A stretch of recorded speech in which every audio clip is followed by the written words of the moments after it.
여호와여 돌아와 나의 영혼을 건지시며 주의 사랑으로 나를 구원하소서. 사망 중에서는 주를 기억하는 일이 없사오니 소홀에서 주께 감사할 자 누구리이까. 아멘. 오늘은 추수감사 주일입니다. 비록 우리가 농경사회에 살고 있는 것은 아니지만 우리 삶 자체가 무언가를 심고 무언가를 추수하고 거두는 여정이라고 할 수 있습니다. 올 한 해 동안 각자의 자리에서 참 많이 수고하셨습니다. 열심히 심으셨고 열심히 일하셨죠. 직장에서는 땀 흘려 일하실 것이고 가정에서도 귀한 가족을 위해서, 자녀를 위해서 사랑으로 심고 뿌리고 이런 일들을 아주 아낌없는 수고로 감당하셨을 것입니다. 이처럼 우리 인생은 심음과 거둠의 반복이며 그리고 그 모든 과정 속에서 하나님의 은혜가 함께 하였다는 사실을 고백하는 날이 바로 추수감사절입니다. 그래서 추수감사절은 얼마나 많이 거두었냐 이런 것들을 따지는 날이 아니라 하나님께서 여기까지 우리를 어떻게 인도하셨는가 그것을 돌아보는 것이 이 날의 의미가 있는 것이죠. 우리가 심은 대로 거두게 하신 하나님의 은혜, 우리가 부족함에도 불구하고 그래도 거둘 게 있게 하신 하나님의 은혜, 때로는 눈물로 뿌린 씨앗들이 어느샌가부터 자라서 약간이나마 열매를 보게 하신 그 은혜, 그 은혜를 기억하고 감사하는 날이 바로 오늘인 것이죠. 오늘 이 자리에서 올 한 해 하나님께서 우리 각자에게, 우리 각 가정에게 베풀어 주신 손길들을 하나하나 기억해 보시고 우리 마음 깊은 곳에서부터 잊혀졌던 감사의 그 고백이 다시금 흘러나오게 되기를 간절히 축원합니다. 우리가 이 감사라는 단어를 생각할 때 감사는 어떤 일에 대한 자연스러운 반응이라고 생각하는 경우도 있어요. 좋은 일이 있으면 감사하고 좋은 일이 없으면 감사하지 않고, 마치 웃는 것과 같죠. 웃을 일이 있으면 웃고 웃을 일이 없으면 웃지 않고, 웃을 일이 없는데 어떻게 웃겠어요? 이처럼 어떤 상황에 대해서 조건적으로 반응하는 어떤 결과로 우리가 감사를 생각할 수 있죠. 근데 성경이 감사를 말할 때 그렇게 이야기하진 않습니다. 성경은 감사를 능동적이고 의지적인 선택이라고 말합니다. 그래서 성경은 감사할 것을 명령하고 계신 것입니다. 왜냐하면 우리 인생이 감사하는 인생이 돼야만 우리 인생이 복된 여정으로 인도함을 받기 때문입니다. 이것은 감사할 것이 없는데 감사할 걸 짜내라는 말이 아닙니다. 억지로 하라는 말이 아닙니다. 우리가 잊고 있었던 감사할 이유에 대해서 의지적으로 능동적으로 생각해 보라는 거예요. 되새겨 보라는 겁니다. 우리는 대부분 감사할 수 없는 몇몇 상황들에 가리워져서 진짜 감사해야 될 작고 소소한 것들마저 떠올리지 못하게 되는 경우가 많죠. 시험을 봤는데 많은 과목 내 실력대로 다 잘 나왔어요. 근데 한 과목 유독 잘 못 나왔단 말이죠. 그런데 그 시험 잘 보지 못한 그 한 과목에 가려서 나머지 잘 본 것들에 대한 기쁨도 없고 감사가 없어요. 근데 또 다른 사람은 한 과목 비록 망쳤지만 나머지 과목들에 대해서 내가 공부한 것대로 실력 발휘가 된 것에 대해서 감사함이 있고 기뻐할 수 있는 사람이 있단 말이죠. 결국 그 사람의 문제인 겁니다. 사람의 차이인 것이죠. 감사할 상황과 감사할 요인이 생겨나는 것도 중요하지만 그보다 더 중요한 게 무엇인가? 그 사람이 어떠한 사람인가? 그 속에 무엇이 있는가? 그 마음이 어느 쪽으로 기울여져 있는가? 내가 감사할 마음이 애초부터 있는가? 의지적이고 능동적인 의지가 있는가? 그걸 말하는 것입니다. 자녀를 우리가 여러 키우는 가정도 있겠지만 똑같이 키워도 다른 반응들이 나타나죠. 부모 입장에서 자녀 둘을 키워도 똑같이 먹이고 똑같이 입히잖아요. 물론 저울이 되듯이 다 정령화 시킬 수는 없지만 어찌 부모의 사랑이 한쪽으로 기울겠습니까? 나름 최선을 다해서 똑같이 사랑하고 똑같이 먹였어요. 그런데 어떤 자녀는 나는 부모 사랑 받지 못했다고 말해요. 그것이 상처라고 말합니다. 부모님이 내게 한 것이 뭐가 있느냐고 하소연하는 자녀도 있습니다. 근데 똑같이 키웠는데 또 어떤 자녀는 나는 좋은 부모님 밑에서 사랑받고 자라서 이렇게 건강하게 클 수 있었다. 부모님의 은혜에 감동적으로 고백하는 자녀도 있단 말이죠. 둘은 똑같은 배에서 태어났고 똑같은 환경에서 자랐습니다. 똑같은 사랑을 먹고 말이죠. 그런데 어떻게 이렇게 상반된 반응이 나올 수 있는지, 환경의 차이가 아닌 거예요. 사람의 차이였던 거예요. 그 속에 무엇이 있느냐가 중요한 것입니다. 아담과 하와 밑에서 자랐던 가인과 아벨의 형제를 한번 보십시오. 한 사람은 감사의 제사를 드렸고 한 사람은 감사도 없고 믿음도 없는 껍데기 뿌린 제사를 드립니다. 둘 다 하나님의 사랑을 먹고 자랐어요. 근데 형 가인에게는 하나님의 사랑에 대한 감사가 조금도 없었습니다. 결국 감사가 없으면 그 인생은 스스로가 비참해지는 길로 걸어가는 것과 똑같습니다. 감사가 메마른 인생은 스스로가 감사할 수 없는 또 다른 환경들을 스스로가 능동적으로 만들어가는 비참한 길을 가는 것과 똑같습니다. 결국 내 속에 감사가 없으면요, 감사할 수 있는 상황과 점점 멀어지게 되는, 가인의 인생을 보십시오. 자신의 제사가 하나님께 받아들여지지 않자 그 분노가 폭발하고 감당할 수 없는 분노가 동생에게 흘러가죠. 감사하지 못하는 인생은요, 이처럼 점점 더 메말라가고 점점 더 날카롭고 냉철하고 차갑고 화를 참지 못하고 스스로를 파괴하는 인생, 누군가를 파괴하는 에너지로 흘러갈 수밖에 없는 것입니다. 결국 상황의 문제가 아닙니다. 현실의 문제도 아닙니다. 물론 그것이 주는 영향도 있겠지만 더 중요한 건 뭔가? 내가 어떤 사람인가가 중요한 것입니다. 내 안에 감사의 DNA가 있는가, 아니면 원망과 불평의 DNA가 있는 사람인가? 제가 유전학적으로 유전을 말하는 게 아닙니다. 어떤 사람인가를 말하는 거예요. 그래서 데살로니가 전서 말씀 보면 우리가 잘 아는 것처럼 이렇게 말씀하시죠. 범사에 감사하라. 이것이 그리스도 예수 안에서 너희를 향하신 하나님의 뜻이다. 지금 우리에게 하나님의 뜻이 무엇인가? 범사에 감사하는 것이라고 이야기합니다. 여기서 말하는 범사는 모든 일, 한마디로 감사하는 사람이 되라는 것입니다. 감사의 DNA를 탑재하라는 것입니다. 어떤 여건 속에서도, 어떤 상황 속에서도, 어떤 조건 속에서도 범사는 말 그대로 모든 상황을 말합니다. 그 상황 속에서 감사할 수 있는 사람이 되어져야 된다. 지금은 모르겠지만 앞으로 그렇게 돼야 된다 명령하십니다. 다른 사람은 몰라도 너희가 하나님의 사랑받는 그의 자녀라면 마땅히 어떤 상황 속에 놓여 있더라도 스스로 감사하는 사람으로 만들어갈 수 있어야 된다라고 이야기하는 거예요. 결국 우리가 믿음에 대해서 특세를 통해 한 주간 배운 것처럼 믿음은 충분히 감사할 수 있는 여건 속에서 나타나는 게 아닙니다. 어려운 상황 가운데서 그가 어떻게 반응하는가, 도무지 감사할 수 없는 그 상황 속에서도 그가 어떤 반응으로 살아가는가에 따라서 그가 믿음이 있는 사람인가 없는 사람인가가 나타나는 거예요. 결국 그 속에 희락과 기쁨이 있는 사람은요, 결국 기쁨이 있는 곳을 찾아가게 됩니다. 제가 보면 어떤 컨텐츠 같은 걸 많이 볼 때 드라마든 영화든 예능이든 그 속에 기쁨과 웃음이 있는 사람은 즐거운 걸 찾아서 봅니다. 능동적으로 예능 같은 걸 보고 웃고, 그걸 봐서 기쁜 것이 아니라 그 사람이 기쁨이 있는 겁니다. 그래서 관심이 그쪽으로 흘러가요. 더 웃고자, 더 즐겁고자. 그런데 그 속에 어둠이 있고 분노가 있고 미움이 있고, 이런 사람들은 뭘 보더라도 슬픈 걸 즐겨보고, 손이 가는 것은 비극적인 것, 공포스러운 것, 어떤 사건과 사고가 있는 것, 관심이 자꾸 그런 쪽으로 흘러갑니다. 그걸 보면 당연히 누군가를 원망하게 되고 누군가를 저주하게 되고 누군가를 미워할 수밖에 없는데 또 그걸 찾아서 가네요. 그 속 사람이 그것이 있기 때문에 그런 것이죠. 감사도 마찬가지란 것입니다. 하나님의 은혜가 그 속에 있고 은혜 의식 속에 살아가는 사람은 능동적으로 감사할 것들을 꺼내서 찾고 발견하고 의미를 되새기고 감사의 제사로 나가라는 것입니다. 이것은 상황적이고 조건적인 감사가 아닌 겁니다. 존재론적인 감사인 것이죠. 그가 어떤 존재인가? 그래서 명령하는 게 뭡니까? 감사할 수 있는 존재가 되라고 말씀하시는 거예요. 우리의 존재 자체가. 그래서 오늘 다윗의 시편을 보면 믿음의 선진들은 다 그렇게 살아왔습니다. 다윗도 그랬습니다. 지금 상황이 몹시 어렵습니다. 원수들이 얼마나 그를 둘러싸서 괴롭히는지 악인들에게 저희 조리돌림 당하는 그런 상황입니다. 그러면 당연히 진작에 감사가 메말라 버려야 되는 것이 정상인데 다윗은 그런 고백을 하지 않습니다. 정말 인생의 코너에 몰려있는 낭떠러지 한가운데 있는 그 대롱대롱 매달리는 그 형국에서 오늘 4절 5절을 고백하는 겁니다. 다시 한번 읽어볼까요? 시작.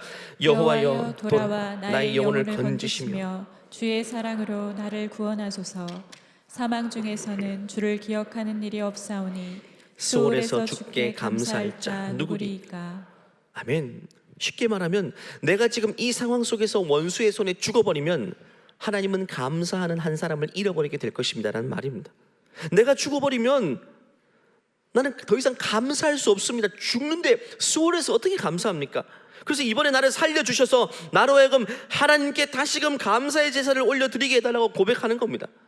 대단한 고백입니다, 여러분. 마치 다윗은 그가 살아가야 될 이유가 하나님께 감사해야 될 사명이 있기 때문에 살아가야 된다고 말하는 것 같아요. 내가 아직 하나님께 다 감사하지 못했다는 겁니다. 더 감사할 것이 많이 남아있다는 말입니다. 그렇기 때문에 이번 이 어려운 가운데서 나를 살려주셔야 된다고 말하는 거예요. 하나님 입장에서 이게 얼마나 감동일까요? 여러분, 하나님은 다른 사람들보다 유독 다윗의 인생을 어렵게 만드셨어요. 의도가 있기 때문에. 형제로 따지면 부모에게 여러 아들이 있는데 장남에 대한 부모의 뜻이 특별해요. 그래서 장남을 의도적으로 가난하게 키우고 등록금도 고조해주지 않고 스스로 일하면서 어렵게 공부하게 만들었어요. 근데 둘째는 비교적 엄청나게 좋은 환경 가운데 모든 걸 공급해주고 부유하게 키웠어요.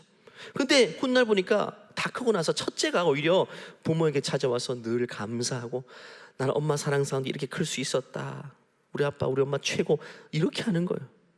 근데 아주 유복하게 키웠던 둘째는 오히려 부모에 대한 감사가 없고 원망과 불평만 쏟아놓고 있어요.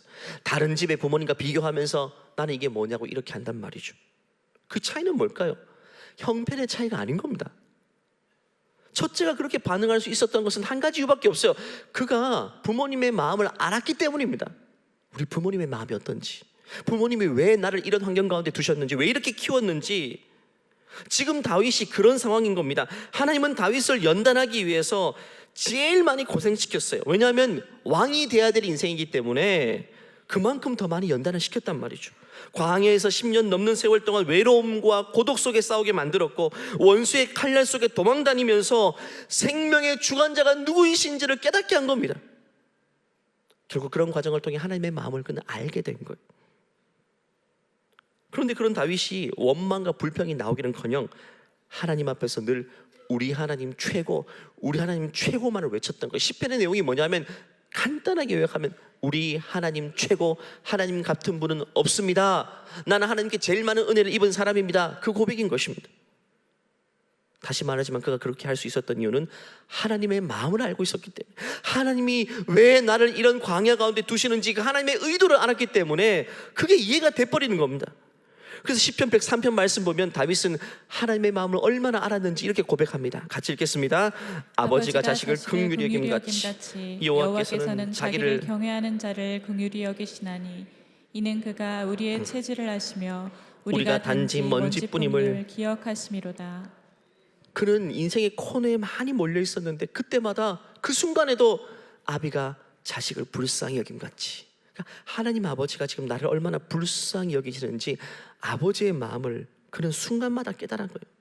결국 나 혼자 힘든 게 아니라 이 상황 속에서 이런 환경에 나를 내려두고 나를 지금 연단하시는 그 아버지의 마음도 얼마나 함께 아프실까. 마치 성자 예수님이 십자가상에서 고통에 몸부림치실 때 성부 하나님의 마음을 그가 헤아리고 이 고통 속에 외면할 수밖에 없었던 그 아버지의 마음이 얼마나 더 아프실까.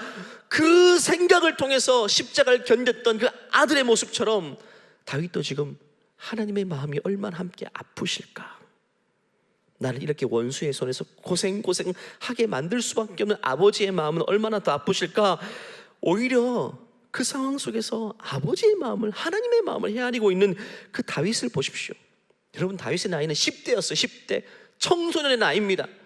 그 청소년 나이의 아이도 그 숱한 고난 속에서도 아버지의 마음을 헤아려서 감사의 시편을 능동적으로 고백하는데, 우리는 이미 다 컸습니다. 장년이 되었고 중년이 되었고 노년이 되었고 인생 경험 많이 있는데도 불구하고 내 뜻대로 풀리지 않은 현실과 어려운 현실 가운데 아버지의 마음을 아직까지 전혀 헤아리지 못하고 원망과 불평과 한숨 가운데 지낸다면, 감사할 수 없다면 그것이 누구의 모습, 무엇 때문일까요? 오늘 저는 이 자리를 통해서 다시금 하나님 아버지의 마음을 깨닫기를 원합니다. 그럼 우리의 태도가 달라지게 될 거예요. 우리의 자세가 달라지게 될 것입니다. 그래서 감사의 시편이 가득하고 있는데요, 대표적으로 136편 보면 처음부터 끝까지 한 절 한 절 감사합니다. 7절 보면 큰 빛들을 지으시니 이게 감사하라. 그 인자심이 영원하미로다. 해로 낮을 주관하시는 이게 감사하라. 그 인자심이 영원하미로다. 달과 별들로 밤을 주관하게 하신 이게 감사하라. 그 인자심이 영원하미로다. 처음의 시작은 창조의 하나님을 찬양합니다. 그 다음에는 13절 보니까 홍해를 가르시는 게 감사하라. 그 인자심이 영원하미로다. 하나님이 일으키신 큰 역사로 인해 하나하나 감사합니다. 그러다가 16절이 되면 감사의 절정에 치닫게 되는데, 그 절정에서 무엇으로 인해서 감사하냐면 같이 읽어볼까요? 그의 백성을 인도하여 광야를 통과하게 하신 이에게 감사하라. 그 인자심이 영원하미로다. 내 인생에 광야가 없었음을 감사하는 게 아니라 숱한 고난의 세월을 40년 동안 보냈지만 그 세월을 보내게 하신 하나님께 감사하고 있는 겁니다. 감사의 최정상의 지점에서 이 감사를 고백하고 있는 겁니다. 여러분, 광야 40년은요 이스라엘 백성들에게 치욕적인 역사이고 뼈아픈 역사입니다. 그런 그 뼈아픈 40년의 역사를 오히려 가장 큰 감사의 절정으로 승화시키고 있습니다. 여러분, 숨기고 싶은 과거를 감사함으로 끄집어낼 수 있는 사람은 없습니다. 근데 시편의 저자는 자신의 민족이 통과했던 가장 뼈아픈 광야의 세월, 오히려 더 큰 감사로 고백하고 있는 것입니다. 여러분 어떻습니까? 올 한 해를 돌아볼 때 어떤 분들에게는 정말 광야를 통과한 것 같은 메마른 시간을 보낸 분도 있을 겁니다. 아직 다 통과하지 못하고 그 한가운데를 지금도 지나고 있는 분도 있을 겁니다. 저는 오늘 이 자리가 우리의 삶의 형통의 유무에는 상관없이, 열매 많고 적음에는 상관없이 그냥 하나님 앞에서 존재론적인 최상의 감사를 올려드리는 그런 시간이 되기를 주님의 이름으로 간절히 축원합니다. 그러기 위해서는 다시 한번 말하지만 우리가 먼저 하나님의 마음을 알아야 됩니다. 이제 부모가 되었으니까 그 아버지의 마음 이미 다 알지 않습니까? 그러면 하나님의 마음도 동일하게 헤아릴 수 있어야 되죠. 결국 우리의 삶의 형편에 따라 하나님이 어떠한 분이신지가 바뀌는 게 아닙니다. 올 한 해 회사 매출이나 직장의 성과나 여러 가지 우리가 얻은 결과물들로 하나님의 마음을 측량하려 해서는 안 된다는 거예요. 지금 우리가 어떤 상황을 지나고 있든 하나님은 여전히 우리의 하나님이십니다. 우리의 주인이시고 우리를 변함없이 사랑하시는 우리의 주관자 되심을 믿으시기를 바랍니다. 그렇기 때문에 진정한 감사는 변화무쌍한 내 상황이 그 이유가 되어서는 안 되고, 변함없이 한결같으신 신실하신 하나님의 사랑이 우리의 감사의 이유가 되어야 되는 것입니다. 하나님은요 풍년의 시절에도 우리가 함께 하셨고 흉년 가운데서도 우리와 함께 하시는 분이십니다. 하나님은 따스한 봄에도 우리와 함께 하셨고, 너무나도 더워서 견딜 수 없는 여름에도 함께 하셨고, 지금처럼 아름다운 계절 가을에도 함께 하시고, 견딜 수 없이 몸서리치는 추운 차가운 겨울에도 하나님은 우리의 아버지가 되심을 믿으시기를 바랍니다. 그래서 시편 50편 말씀 보면 감사로 제사를 드리는 자가 하나님을 영화롭게 한대요. 하나님이 받기를 원하시는 게 다른 게 아닙니다. 감사를 가지고 주님께 나오는 것입니다. 하나님 감사해요. 지금 내 삶이 너무 어렵지만 그래도 감사합니다. 지금 내가 견디기 힘들고 거의 막바지까지 온 것 같은데 그럼에도 불구하고 살 길을 열어주실 줄 믿고 감사합니다. 너무너무 한숨 짓고 입에서 단내가 날 정도로 어렵지만, 사방이 다 막혀있는 것 같지만 그럼에도 불구하고 하나님 나를 구원하시고, 나 혼자 아파하는 게 아니라 하나님도 나를 아파해 주시고 하나님도 같이 힘들어해 주시니 감사합니다. 그 아버지의 마음을 헤아려서 조건적인 감사가 아니라 무조건적인 감사를 올려드릴 수 있는 우리 모두가 되기를 간절히 축원합니다. 말씀을 마무리합니다. 한 주 동안 히브리서 11장을 통해서 믿음의 선진들의 믿음을 보았어요. 그들의 한결같은 공통점이 뭐냐 하면 그들은 약속이 완성되는 걸 눈으로 보지 못하고 갔습니다. 하지만 과정 속에서 하나님께 감사했던 거예요. 우리도 똑같습니다. 결과가 아니라 과정 속에서도 하나님께 감사할 수 있어야 돼요. 우리 아직 결과를 보지 못한 것들이 많이 있잖아요. 열매가 아직 눈앞에 떨어지지 않았어요. 그럼에도 불구하고 묵묵히 뿌리고 눈물의 씨앗을 뿌리고 있는 이 과정 속에서도 우리는 하나님께 감사할 수 있어야 되는 것입니다. 그것이 믿음이요, 그것이 아버지의 마음을 헤아리는 착한 아들의 모습인 것입니다. 이 모습으로 설 수 있는 우리 모두가 되기를 간절히 축원합니다. 이 시간 이 마음, 감사의 마음을 가지고 성찬의 자리로 나아가기를 원합니다. 이 시간 이 찬송의 고백, 여러분 우리가 감사할 수 있는 이유는 한 가지입니다. 우리 예수님 때문입니다. 예수님 때문에 감사할 수 있어야죠. 현실이 너무 힘들고 여건이 너무 힘들어서 나는 감사할 상황이 하나도 안 된다라고 하는 분들, 예수님을 생각해 보세요. 예수님은요, 나를 위해 몸짓고 피 흘리시고 모든 것들을 다 쏟아부으신 분이십니다. 그분을 묵상하고 그분을 생각할 때 우리 안에 감사가 회복되어질 것입니다. 이 시간 이 찬송 고백하며 성찬의 자리로 나가시겠습니다. 거룩하신 하나님 주께 감사드리세. 날 위해 이 땅에 오신 독생자 예수, 나의 마음과 뜻 다해 주를 사랑합니다. 날 위해 이 땅에 오신 독생자 예수, 내가 약할 때 강함 주고 가난할 때 우리를 부용케 하신 나의 주님께 감사합시다. 내가 약할 때 강함 주고 가난할 때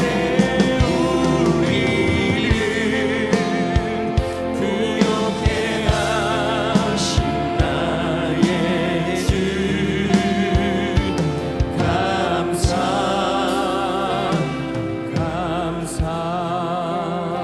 예수께서 떡을 가지사 축복하고 떼어 제자들에게 주시며 이르시되 받으라, 이것은 내 몸이니라.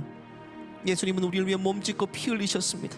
그가 찔림은 우리의 허물 때문이요, 그가 상함은 우리의 죄악 때문이라. 그가 징계를 받음으로 우리가 평화를 누리고 그가 채찍에 맞음으로 우리는 나음을 받았노라.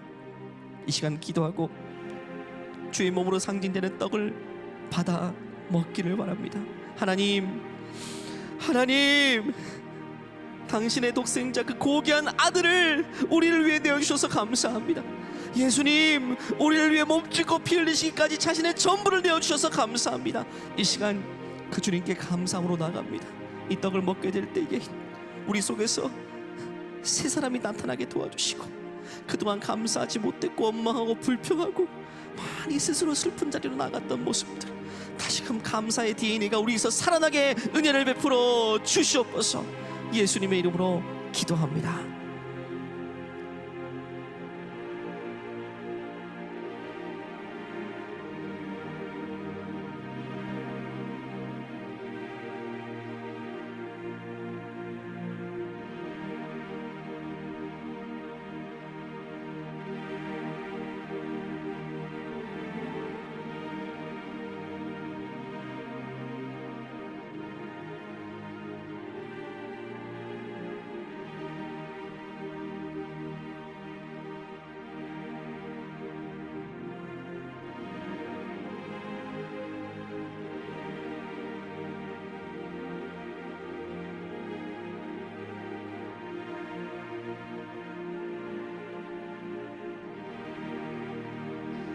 각자 하나님 주님께 감사하며 나갔으면 좋겠습니다. 우리의 삶에 있었던 크고 작은 일들, 그리고 내 뜻대로 되지 않았던 현실들, 가슴 아팠던 순간순간들마저 이 시간 주의 몸된 떡 앞에서 우리가 감사함의 고백을 가지고 각자 기도하시고 이 떡을 먹도록 하겠습니다.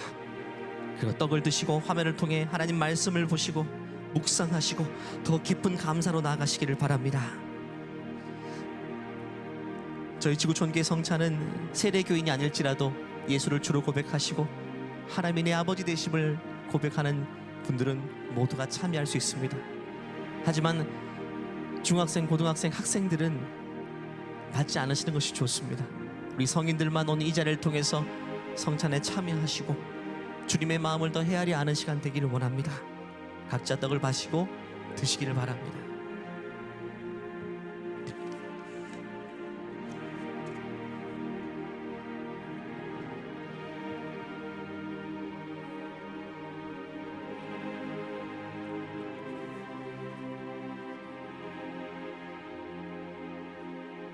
성찬은 하나님의 식탁에 우리를 초대해 주시는 것입니다. 그 자리는 아무나 나올 수 있는 게 아닙니다. 가족들만 초청받는 자리입니다. 하나님은 우리 모두를 당신의 가족으로 불러주시고 자녀로 불러주셨습니다. 오늘 이 만찬의 자리는 먼 훗날 천상의 만찬으로 이어지게 될 것입니다. 우리는 천국에서 육신을 벗게 되는 그날 천상의 만찬에서 주와 함께 영원한 만찬 가운데 들어가게 될 것입니다. 오늘 이 성찬의 자리를 통해서 그 모습을 묵상하시고 주 앞에 나가시길 바랍니다.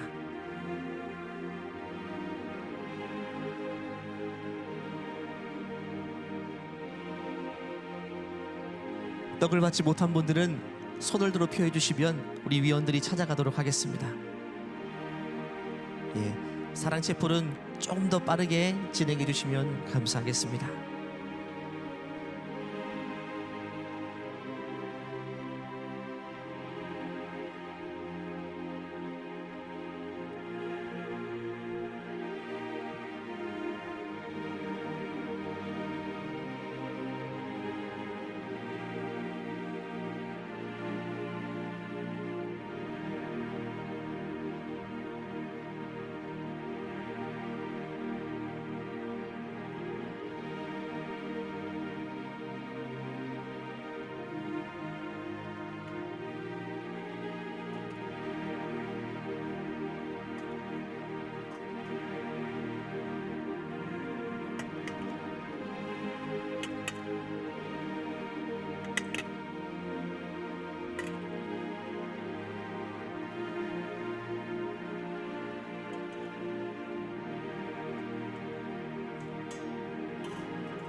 또 잔을 가지사 감사기도 하시고 그들에게 주시니 다 이를 마시매 이르시되 이것은 많은 사람을 위하여 흘리는 바 나의 피 곧 언약의 피니라. 예수 그리스도의 보혈에는 능력이었습니다. 그분의 보혈이 우리의 죄를 씻었고 지금도 그 보혈로 우리는 승리할 수 있는 것입니다. 너희가 알거니와 너희 조상이 물려준 헛된 행실에서 대속함을 받은 것은 은이나 금같이 없어질 것으로 된 것이 아니요 오직 흠없고 점없는 어린 양 같은 그리스도의 보배로운 피로 된 것이니라고 말씀하셨습니다. 이 시간 그 그리스도의 보혈을 생각하며 함께 기도하시겠습니다. 예수님, 나를 위해 죄 없는 무죄한 피 보혈을 흘리시고 그 보혈의 피로 나를 구속하여 주심을 감사합니다. 이 시간 예수 그리스도의 흘리신 피를 우리가 마십니다. 이 자리 가운데 임재하시고 주님은 내 안에 나는 주님 안에 있음을 온몸으로 경험하는 성령의 임재를 경험하는 은혜의 시간 되게 하여 주시옵소서. 예수님의 이름으로 기도합니다.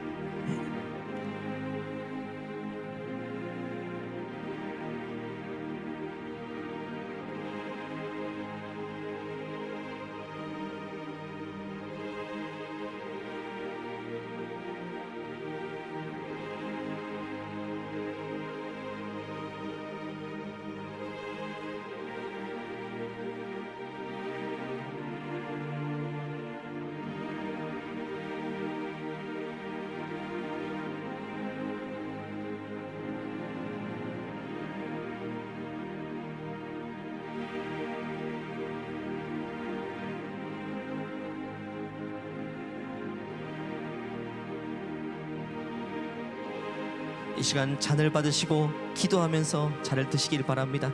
주님의 보혈에는 능력이 있습니다. 이 보혈로 인해 우리 죄가 씻음 받은 것입니다.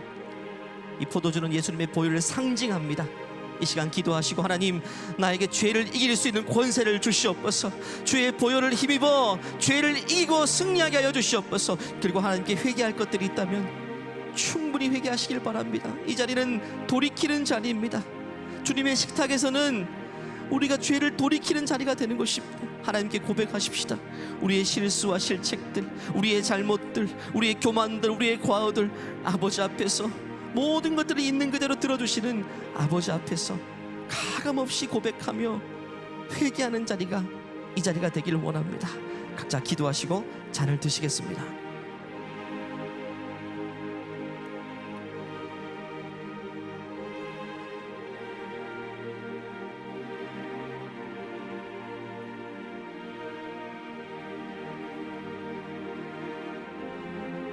잔을 드신 분들은 권사님들께서 수거함을 들고 가실 때에 빈잔을 넣어주시면 감사하겠습니다.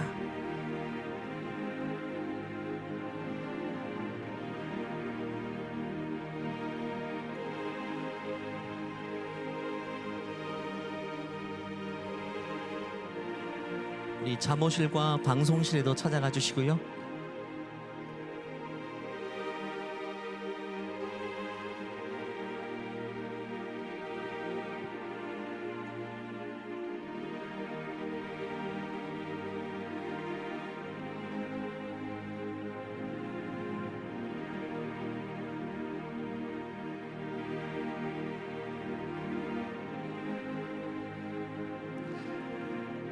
이 시간 떡은 받았는데 잔을 아직 받지 못하는 분 손을 들어 펴 주시면 우리 위원들께서 찾아가시겠습니다. 잔을 받지 못하신 분 손을 들어 펴 주시면 찾아가도록 하겠습니다.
이 시간 기도하시겠습니다. 각자 기도하실 때에 이런 고백으로 기도하기를 원합니다. 하나님, 올 한 해 이루어진 것도 감사하고요, 아직 이루어지지 않은 것도 감사합니다. 이미 응답해 주신 것도 감사하고 여전히 묵묵부답인 것도 감사합니다.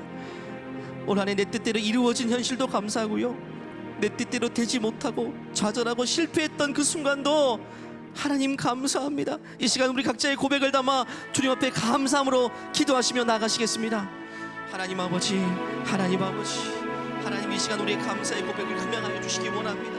하나님 우리 안에 감사의 내가 살아나게 도와주시고 하나님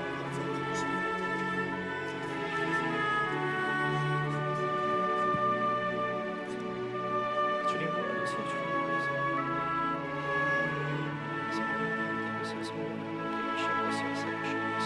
하나님 감사하는 삶으로 도와주세요. 감사할 수 있는 삶으로 주시고 예수가 아버지 앞에 나아갈 수 있도록 하시겠어요. 하나님의 은혜가 필요합니다. 아버지